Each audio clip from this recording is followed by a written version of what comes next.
Olá, você que assiste ao Frente a Frente. Hoje eu converso aqui no programa com o professor da UFAL e historiador Zezito Araújo sobre o lançamento do livro de sua autoria intitulado Quilombo dos Palmares, Negociação e Conflitos, que trata sobre a organização social e política do Quilombo dos Palmares aqui em Alagoas. Professor Zezito, é um prazer tê-lo aqui novamente. Seja bem-vindo. E comecemos justamente na condição de um pesquisador e quilombola que o senhor é, alagoano, o que o motivou a escrever esse livro. Seja bem-vindo. Bom dia, Gorete. Bom dia, telespectadores da TV Assembleia. É com imenso prazer que retorno a esta casa para que possamos conversar sobre essa obra que diz respeito diretamente à história de Alagoas, né?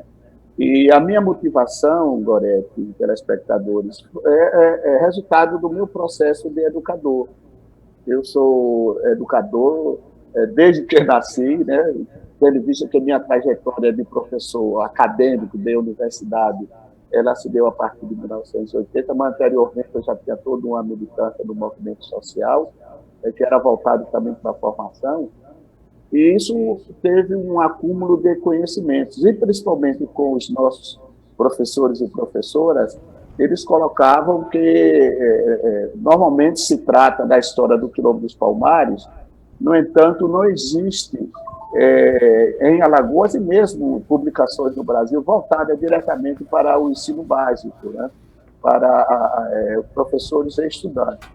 Então, diante dessa acumulação de conhecimentos, de troca de experiências com professores, com palestras, aí eu vi que havia uma necessidade, uma lacuna nesta área, portanto, eu produzi esse livro voltado, evidentemente, para esse público-alvo, aqueles que visitam a Serra da Barriga para ter um conhecimento mais didático da história do Quilombo dos Palmares, né? Os turistas que chegam lá, que realmente é uma carência, porque você chega no parque, só encontra a serra em si como é o maior monumento, o monumento mais importante, o símbolo da liberdade das Américas, não é? E os equipamentos que foram construídos lá no parque, no entanto, não tinha uma literatura específica. E para o público brasileiro, de uma forma geral, que numa linguagem muito mais atrativa, vai conhecer a história dos quilombolas, do Quilombo dos Palmares, e uma nova perspectiva.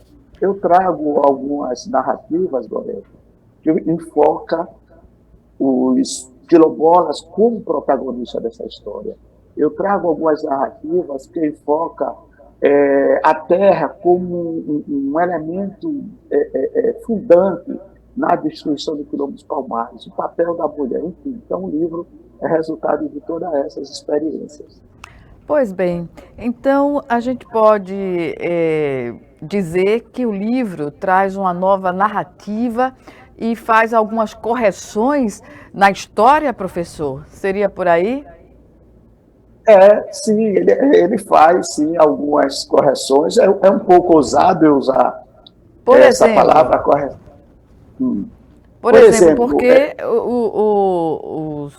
os negros no Brasil, eles eram trabalhadores escravizados, eles não tinham essa denominação, não é? Pois é.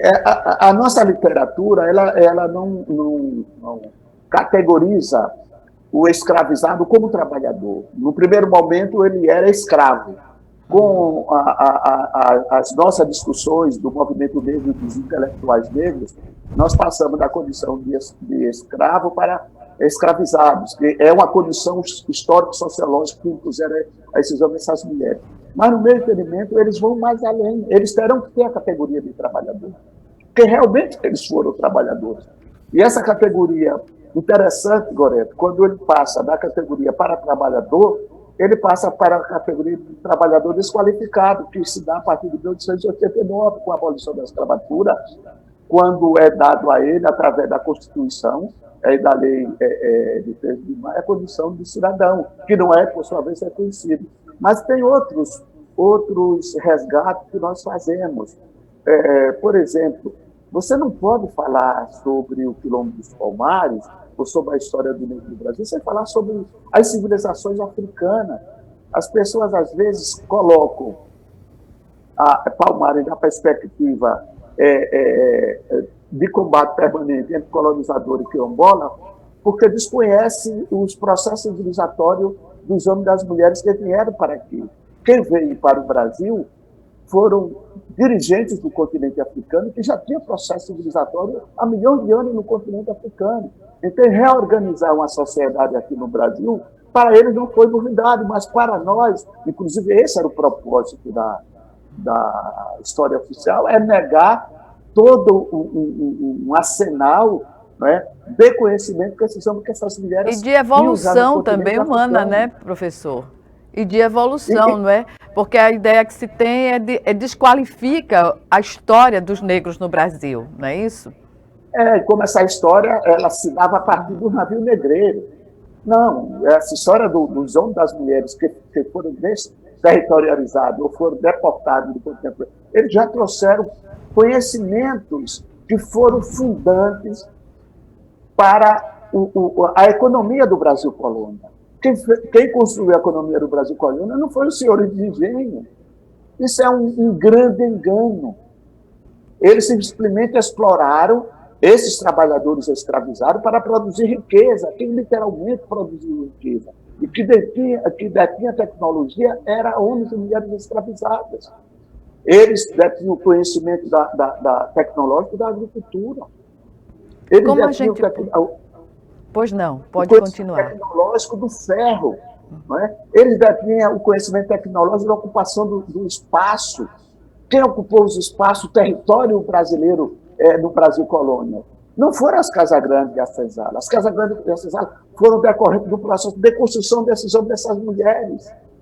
Então, a história, ela inverte totalmente o papel desses homens e dessas mulheres. Quando você fala do Brasil colônia, você fala só em Casa Grande e Senzala, senhores de ninguém, e escravos. Não fala que foram eles que construíram as Casas Grandes, que construíram a Senzala, que construíram os engenhos. Foram eles que construíram as fábricas de produzir a cana-de-açúcar. Foram eles que sabiam purgar o açúcar. Foram eles que sabiam a hora, o dia e o momento de plantar e de colher a cana-de-açúcar.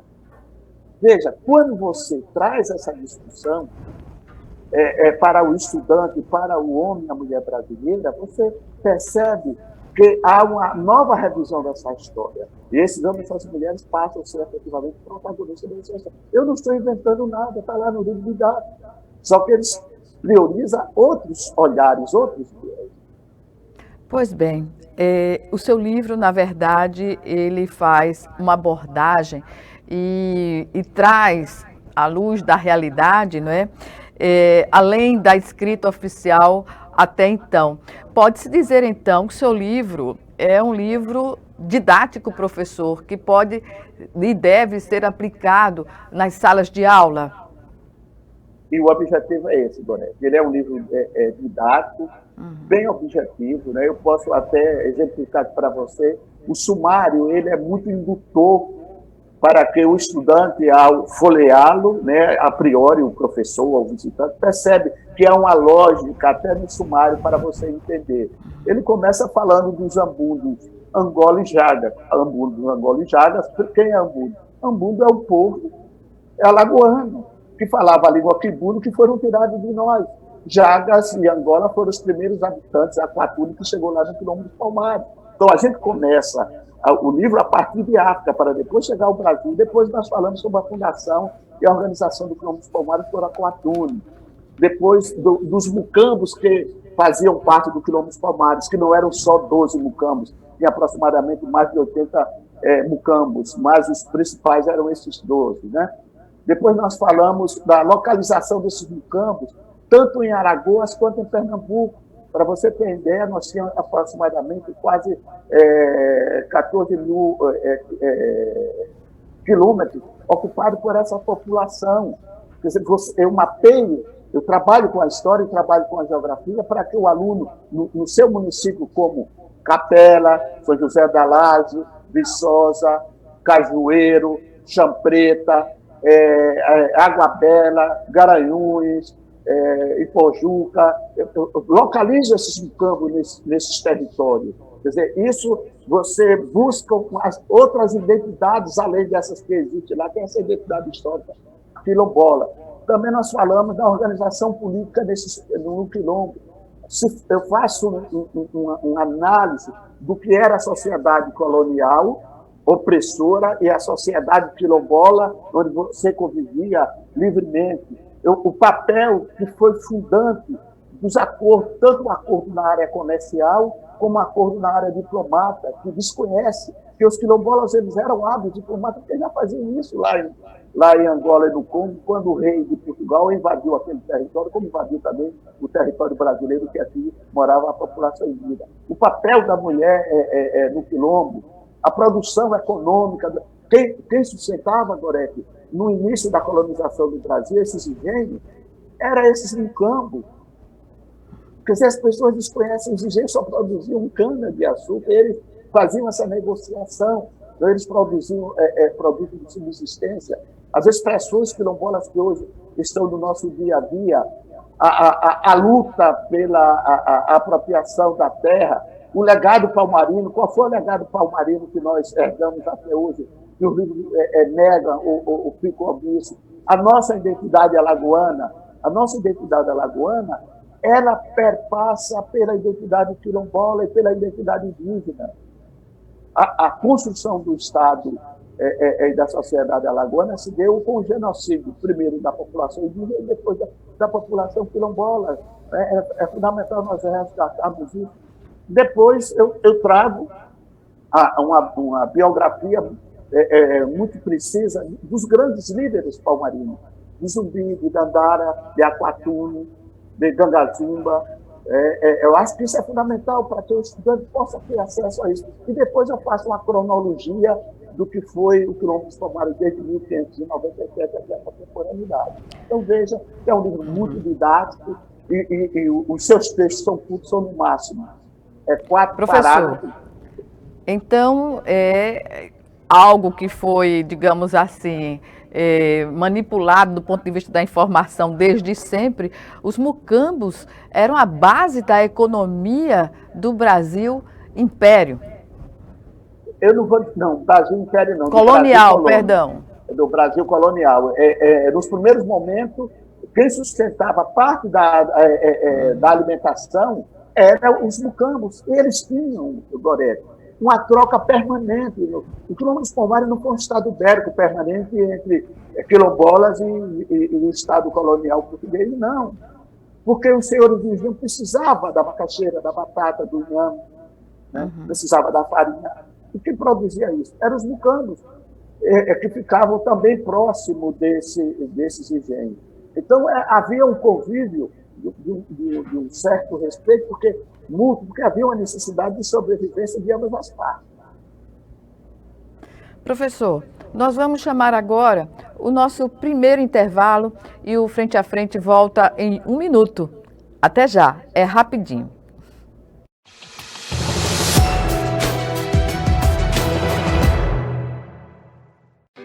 O MEC tem inovado muito na educação. Agora, existe um documento que assegura a igualdade na aprendizagem da educação básica.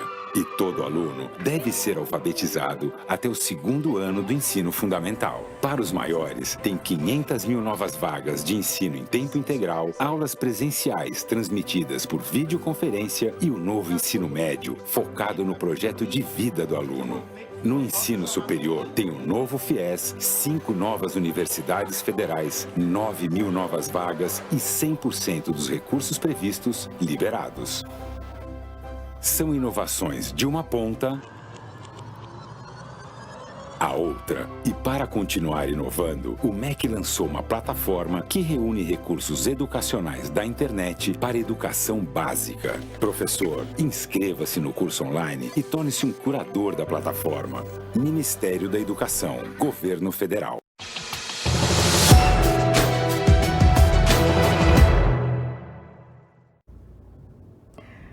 De volta com Frente a Frente, que hoje recebe o professor da UFAL, historiador Zezito Araújo, que fala sobre o lançamento, do seu novo livro intitulado Quilombo dos Palmares, Negociação e Conflitos.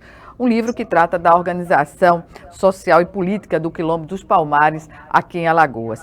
E eu pergunto ao professor Zezito, nesse segundo bloco do nosso programa, sobre justamente essa condição de resgatar a condição protagonista de negros, homens e mulheres, no sentido da história do Brasil colônia.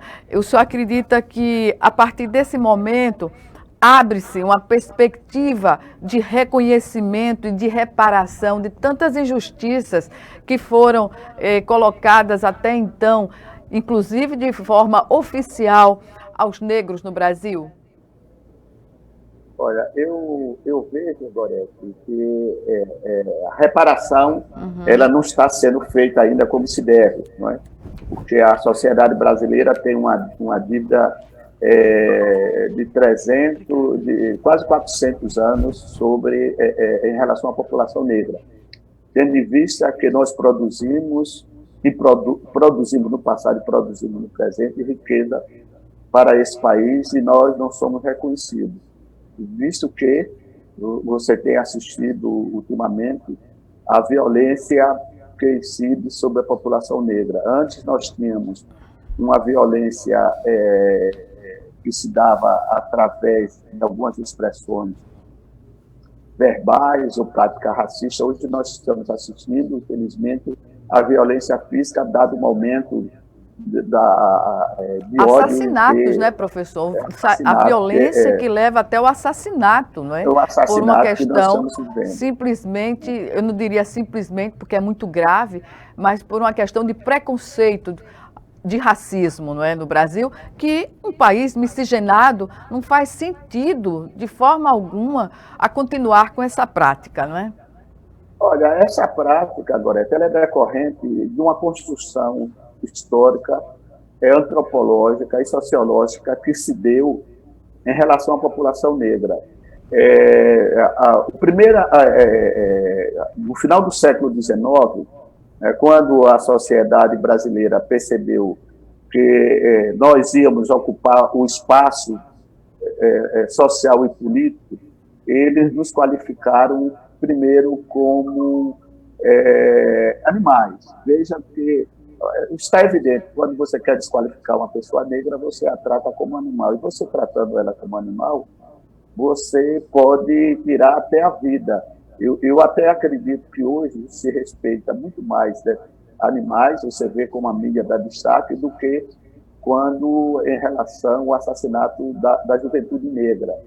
Veio a mídia agora, o caso do Beto, lá em Porto Alegre, tendo em vista o caso que aconteceu nos Estados Unidos, e a mídia brasileira não podia ficar omissa, porque ela destacou muito mais aquele fato que aconteceu nos Estados Unidos do que o que acontece diariamente com a população negra no Brasil. Você tem uma ideia, menos de um minuto uma pessoa negra é assassinada no Brasil, e as pessoas não se importam, porque acham que ela tem que ser eliminada, porque a priori não é um ser humano. As pessoas, não, mas você está inventando. Não. Vejam, professor, o negacionismo de autoridades quanto à existência do racismo no Brasil, isso estimula a ação de quem conserva esse sentimento horroroso? É evidente, nós temos um presidente da República e um vice-presidente da República que deu essa declaração genocida, porque quando você nega o racismo no Brasil, você quer colocar debaixo do tapete um problema que é um dos problemas sociais mais sérios, criado, quero deixar bem evidente, racismo não foi criado pela população negra, a escravidão e o racismo foram criados pela a elite branca dominante brasileira, que, por sua vez, foi assimilada por toda a população, porque também a população negra ela introjeta esses valores negativos e não se reconhece como tal, e é vítima de todo esse processo. Então, é realmente uma forma de você negar e de você estimular o ódio, né? É você negando o racismo, principalmente quando autoridades falam isso. Mas não é só as autoridades. Você viu ontem mesmo que um grupo de juízes foram contra a Associação de Juízes que assinaram, fizeram um documento para que discutisse o racismo com olhares diferenciados, que um grupo disse que isso queria politizar a questão do judiciário. Esse problema é sério. Por que eu digo que é sério? Nós temos a lei de criminalização do racismo, né? Que é a lei 7.716. Agora, o que acontece?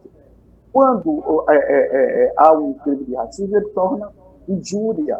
E essa injúria, essa visão de injúria, ela está interiorizada nesses operadores de direito, nesses delegados, no próprio advogado, juízes, promotores, que entendem que aquilo que a expressão que desqualifica o ser humano, ela não é atenuada, é capaz de eliminar. E é atenuada, e a pessoa cria subterfúgio dizendo que é bipolar, que estava com raiva. Não, quando você comete um crime que elimina o outro, você não vai usar tanto essa justificativa, porque você cometeu um assassinato. Mas quando você comete um crime de racismo, você começa a atenuar por determinadas expressões, que não era aquilo que queria dizer, que pede desculpa. Não, crime de racismo terá que ser punido segundo a lei.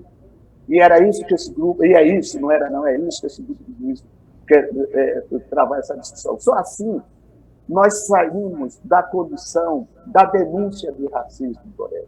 Nós teremos que ser antirracista. E a luta antirracista não é luta de negro nem de negro, é luta de toda a sociedade brasileira.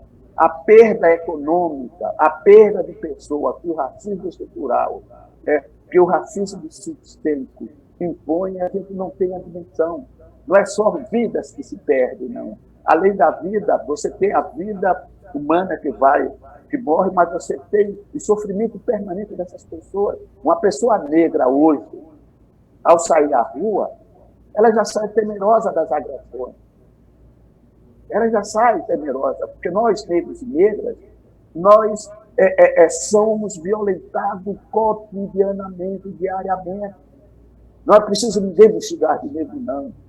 Na televisão eu não vejo minha representação, na sala de aula eu não vejo minha história, nas mídias eu não vejo a minha representação. Hoje, evidentemente, que tem avançado. E olha, quando tem avançado, você vê a posição de alguns grupos, somente algumas empresas de cosméticos que têm utilizado muito a figura da pessoa negra, homens e mulheres, como essas empresas têm sofrido boicote e falas racistas, porque está representando um corpo negro, né, na sociedade brasileira, e a sociedade brasileira diz que não é racista.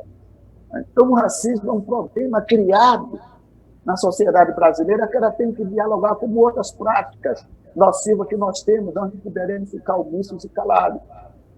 E para isso, é fundamental que o Estado, e quando eu falo Estado, eu falo federal, estadual e municipal, crie organismos para estabelecer diálogo com a sociedade civil, porque a sociedade civil já está organizada, o movimento negro está organizado para isso.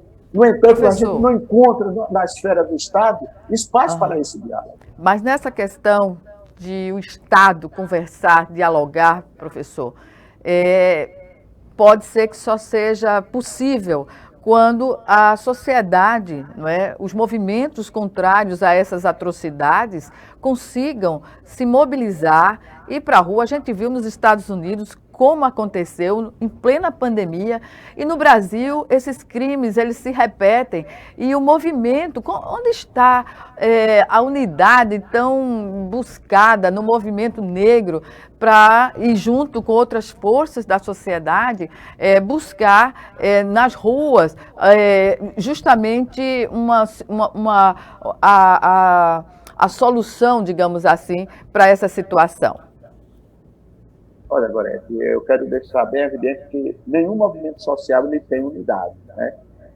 Às vezes cobram de nós que tenhamos unidade. Não, nós somos um movimento social formado por seres humanos, que cada um tem suas divergências pessoais, né, e políticas. Então, não há unidade no movimento negro, como em qualquer movimento social. Mas um protesto, professor, da sociedade advém de uma mobilização, não é? Alguém tem que sim, dar, sim, mas a mobilização... o ponto de partida nessa questão, não é? Mas essa mobilização, ela existe, Goiás. Que não seja só coisas... da comunidade negra, perdão, interrompê-lo, sim. Com o apoio e a participação de toda a sociedade, em nome dessa miscigenação. O movimento negro, ele é organizado de várias formas. Você tem um movimento negro organizado na academia, você tem um movimento negro organizado nas expressões culturais, você tem um movimento negro político. Agora, o que nos falta, realmente, é uma maior mobilização. Eu acho que o assassinato de Beto já começou a responder isso. Veja que está havendo mobilização, mesmo com a pandemia, em todo o Brasil. A Alagoas mesmo, em Maceió mesmo, nós fizemos essa mobilização. A questão é, a grande mídia, ela não dá destaque. Ela só dá destaque para o 20 de novembro. Veja, o foco que se deu agora na passagem do 20 de novembro. Mas o movimento negro está permanentemente fazendo denúncia de todos os genocídios. No Rio de Janeiro, aquelas crianças que são permanentemente assassinadas, os jovens negros que são... A gente fica fazendo denúncia, mas a mídia não faz, não dá publicidade a isso. Porque a mídia brasileira, ela é racista. Os proprietários da mídia brasileira são racistas, os sócios. E internamente, a concepção de vender a imagem, ela nega o racismo. O racismo estrutural não permite isso. Eu acho que o movimento negro é organizado, ele faz a denúncia, mas a denúncia não chega. Agora mesmo, o Betinho, né, o nosso grande advogado daqui, está fazendo a denúncia, como outro advogado, da situação daquele jovem, que foi, inclusive, preso, né, e foi para um quarto lá, que tem um supermercado aqui, para ser torturado. O papel, aí eu digo, qual é o papel do Ministério Público? É fazer uma fiscalização junto desse supermercado para descobrir essas lojas de tortura, porque isso se repete. E para isso não precisa de denúncia, né, professor? E para tomar essa atitude, a denúncia já é pública, o fato já obriga ao Ministério Público tomar uma postura, né? Uma posição. Aí a pergunta que eu faço, o Ministério Público toma essa atitude? Não toma. Em relação à questão do racismo, não toma. A não ser quando a gente vai lá, fica pressão, mas mesmo assim não há uma continuidade. E outros fatos, eles tomam a iniciativa, é isso que eu estou falando. Nós, negros, evidentemente, que a gente precisa nos mobilizar muito mais. Mas a gente tem o nosso papel. Por exemplo, a Lei 10.639, o movimento negro tem feito campanha, a gente tem trabalho permanentemente, mas a estrutura do Estado não permite que essa lei seja aplicada. Não adianta você colocar dentro de um programa, se você não injeta recursos, você não libera o professor para fazer essa formação. Em tempo, professor, explicando ao nosso telespectador que a lei 6.300... 10.639. 639 trata da obrigatoriedade do ensino da história e da cultura afro-brasileira no ensino básico, tanto privado quanto público. Quer dizer, o que devia fazer o Ministério Público? Federal e estadual. Chegar junto das escolas, começar a cobrar, e por incrível que pareça, correto. Alagoas é um dos poucos estados que o Ministério Público não tem feito essa cobrança. Outros estados têm avançado nessa linha. Por outro lado, o movimento negro aqui de Alagoas, ele está omisso a isso, ele queria estar mais próximo, fazer essas cobranças, a gente tem que fazer autocrítica. Então, tem que cobrar, porque o Estado ele só funciona sob pressão, né? Porque a própria estrutura dele não facilita com que as coisas criem sua dinâmica própria. Professor, nós vamos agora para o nosso segundo e último intervalo. Já, novamente, mais um minuto e estaremos de volta.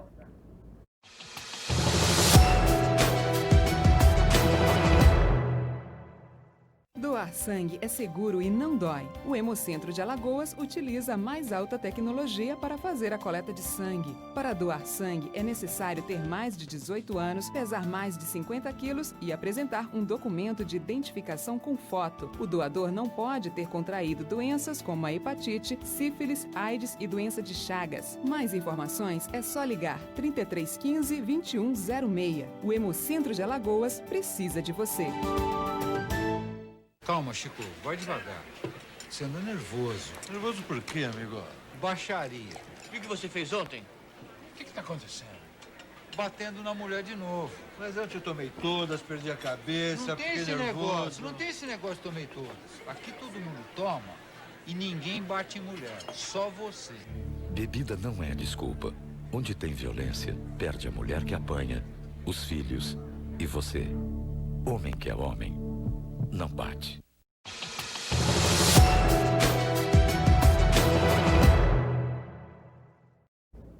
De volta para o último bloco do Frente a Frente, que hoje recebe o professor da Universidade Federal de Alagoas, historiador Zezito Araújo. Ele fala sobre o lançamento do livro de sua autoria, intitulado Quilombo dos Palmares, Negociação e Conflitos. Um livro que trata sobre a organização social e política do Quilombo dos Palmares aqui em Alagoas. Bem, falamos sobre o livro e das questões do dia a dia, no contexto da sociedade, que vem justamente de encontro à verdade do que se coloca como a história da população negra no Brasil. Professor, qual foi o maior desafio que o senhor enfrentou para a elaboração desse livro? Olha, Gorete, o desafio maior talvez tenha sido de refazer essa história, né? E para isso, pelas experiências minha de educador, me colocou na obrigação, enquanto educador, enquanto ativista do movimento negro, fazer uma história de negro, de negro com a história negro para a população brasileira, não só para a população negra. Porque a história do Quilombo dos Palmares não é uma história de negro para negro, é uma história para você entender a formação histórica do Brasil. E fazer então, correções, não é, professor?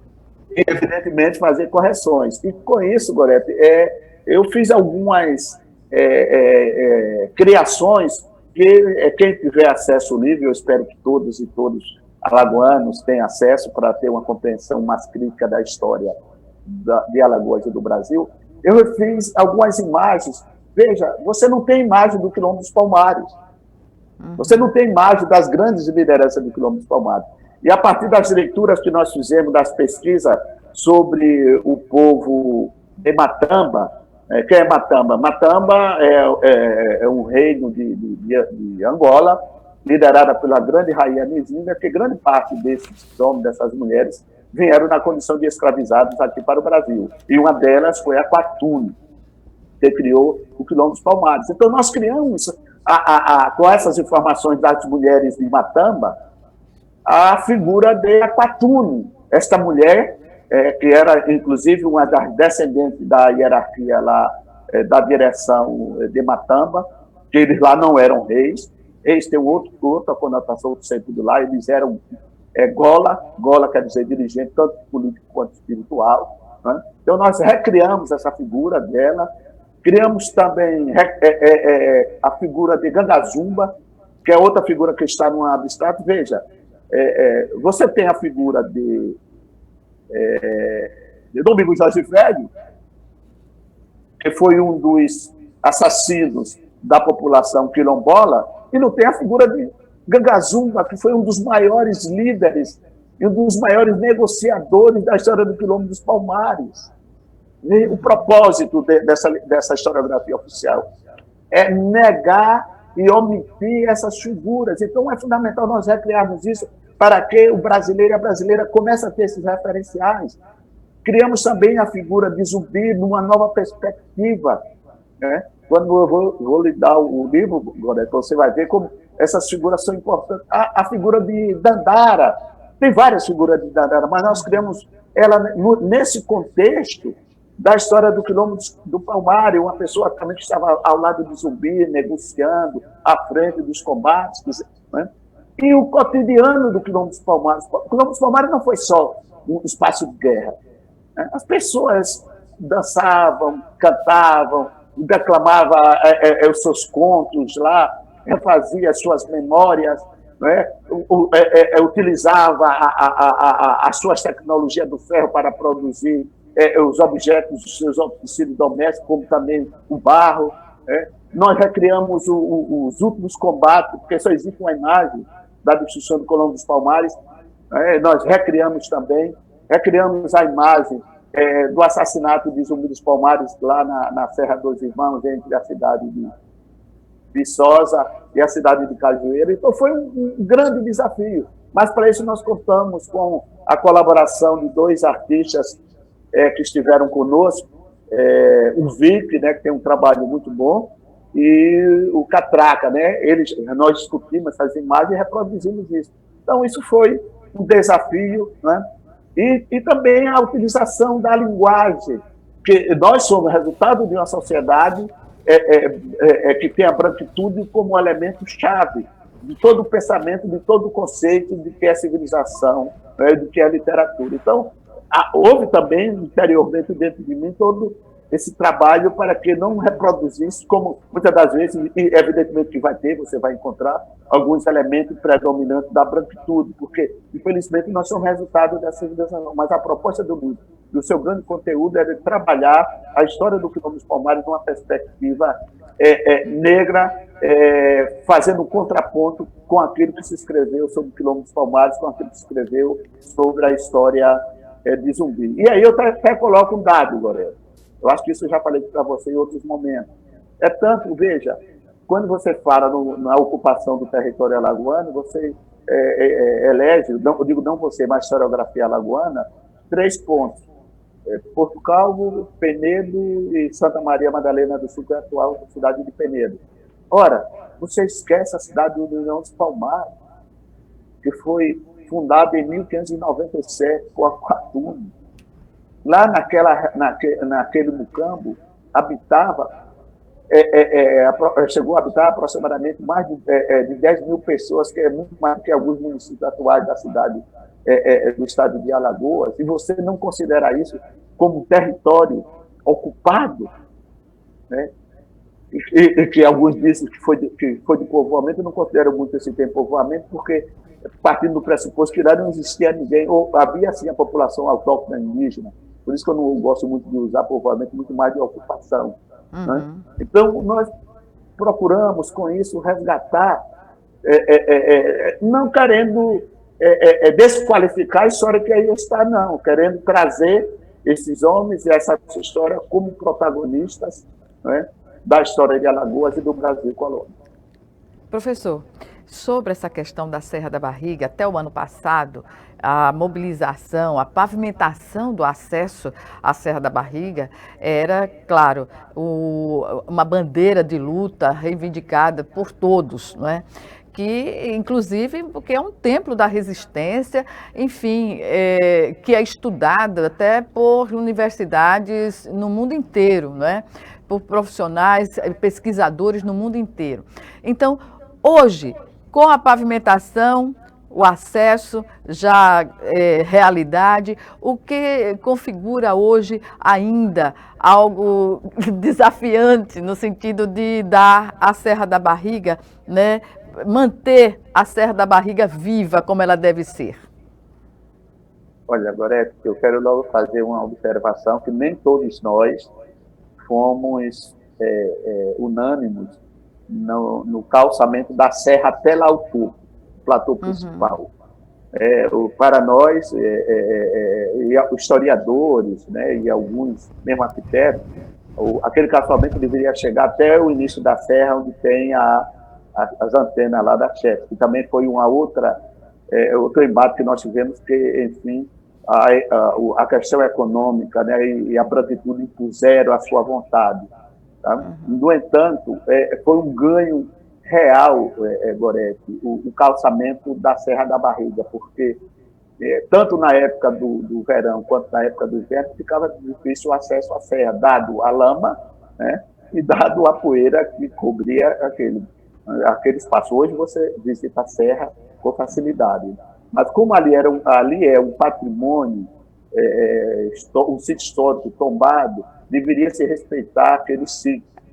Sítio arqueológico também, né? O sítio arqueológico, você jogar aquelas pedras, eu pessoalmente eu fui contra, a FIVA vencida, mas fizeram, ótimo, não tem problema, tá ali, a Real facilita o acesso às pessoas. No entanto, eu acredito, se não houver, por parte da sociedade alagoana, por parte do governo municipal de União dos Palmares, do governo estadual, um trabalho efetivo para trabalhar a história do Quilombo dos Palmares numa perspectiva identitária e numa perspectiva de um reverso turístico-econômico, nós não teremos muitos ganhos, Toré. Porque, veja, quando eu digo isso, eu faço uma análise em relação ao Pelourinho. O Pelourinho era um lugar desconsiderado pela história e pela população de Salvador. Mas teve um governador, se não me engano, que é o Antônio Carlos Magalhães, fez investimento real para lá. Em equipamentos, na história, em publicações. Então, é fundamental que haja, da parte da sociedade civil e da parte do governo, investimento nesse sentido. Porque não adianta nós ficarmos falando na Serra da Barriga como referencial ao princípio da liberdade, que a Serra da Barriga hoje é patrimônio cultural do Mercosul.